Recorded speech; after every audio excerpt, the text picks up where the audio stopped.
Guys, this is our first time to show with you our 3-bedroom unit. And personally, my favorite part here, syempre yung view. Grabe. Sobrang unique ng gantong view pag nakatira ka sa BGC. And also, paborito ko rin dito syempre yung space of the unit, the common areas, and the last is finishings. So right now, I'm so excited to share with you, first time ever, our 3-bedroom penthouse with the size of 212 square meter here in Park Makinla West. Let's go.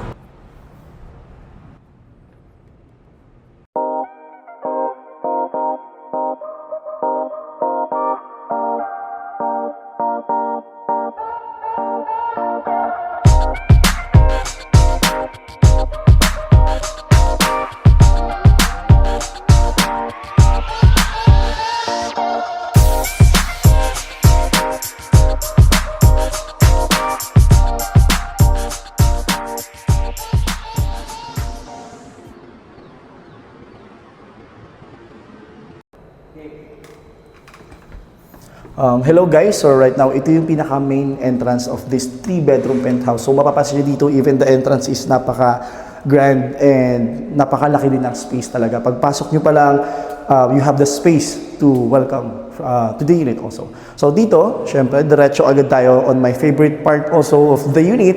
This is just the common area where you can put the living area, the dining area of the unit. And isa pa dito, unique yung full floor-to-ceiling glass window niya with facing greeneries of McKinley Hill and American Battle Monument.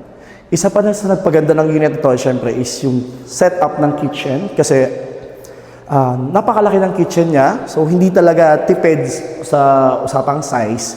We also have the island here. Pwede kayo mag-bar type, mini bar dito. We also have the box type sink. Tapos retractable yung faucet. So even yung kulay ng finishing ng island natin is napaka light and syempre quality talaga yung design. Even the patterns of the granite here is gusto ko talaga siya. So on this part naman, we have here for induction cooktop. Yung brand natin here for the cooktop is Ariston. So it is a international brand and it comes with also Rangewood. Ayan. Ariston din siya. So pin lights, kasama na rin siya. We have here built-in oven. Ayan. So meron tayong built-in oven, kasama na yung napakarami nating cabinets. So yung mga mahilig dyan, magdala maraming gamit sa kitchen, sakto para sa'yo. Ayan, sa sizes and sa dami ng mga storages natin. So this part, ito yung ideal to put air refrigerator. Ito yung ideal area kung saan pwede ka maglagay ng refrigerator. So we have here the outlet, which is for the provision also. Ayan, so right now, diretso naman tayo dito sa mga bedrooms natin. But before that, by the way, the unit is already smart home ready. So pwede na siyang gawing smart home o pwede siyang ikabit sa phones natin to control the appliances. We can also do voice activation. Hello Siri, Alexa, or Google. So isa pa sa mga napansin ko, napakaganda din ng finishing ng tiles natin. Ayan, for the common areas. So medyo light shade of gray siya na medyo shiny. Pero before that, ayan, punta muna tayo sa mga rooms natin. We have here extra room siya. Ayan. So this will be it can be your mini office, storage room. Ayan, so pwede siya. So punta tayo sa ating first bedroom. So itong first bedroom may be perfect siya for your kids if you have kids that they want to have their own room, plus they have their own view, access to the balcony. Ayan. So later, pupunta tayo sa pinaka main balcony natin. But before that, check muna natin to. Meron tayong closet here. Ayan. Tapos kahit yung kulay niya, napaka-unique ng shade and maganda yung, syempre, finishing, malaki. Tapos on this side naman, we have our own back access for toilet and bath. Ayan. So kung napansin nyo kanina, automatic nag-open yung lights kasi motion sensor siya. Tapos ito naman, may shower room din tayo. So kasama na rin yung toilet with bidet. So meron tayong access for the second bedroom, pero doon tayo daan sa main hallway. Ayan. So next one, we have our common toilet and bath. So pwede, this will be our powder room of the unit. So if you have the guest, syempre may sarili silang most accessible toilet here for the powder room. So, dito naman sa kabilang side, we have here, syempre, another storage. So, ito naman, for me, ideal siya to put your collections. If you have many collections na pwede nyong syempre, ipakita or i-showcase to your guest or your family.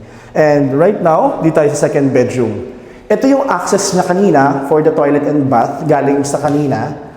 Ayan. So, meron tayong Jack and Jill access.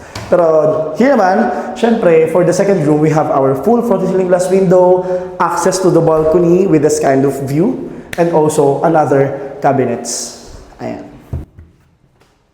So, by the way, ang isa rin sa mga gusto ko about this unit is yung hallway. Kasi mahaba yung hallway natin. Usually, some of my clients and valued buyers, naglalagay sila ng paintings dito.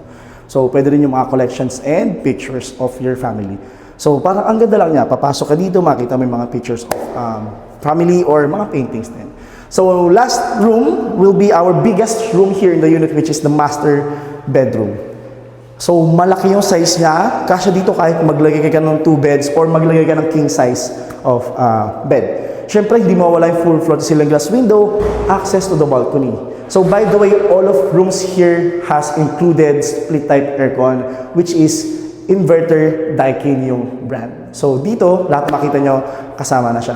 Pero siyempre, sa master bedroom, you have, siyempre, mas malaking cabinet. So, you have almost 1, 2, 3, 4, 5, 6, 7 doors for the closet.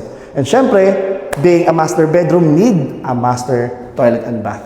With the biggest toilet and bath in the unit, we have his and her for the lavatory sink. Siyempre, kailangan may kasama tayong bathtub. Ayan. So, even the room for the shower room, ayan.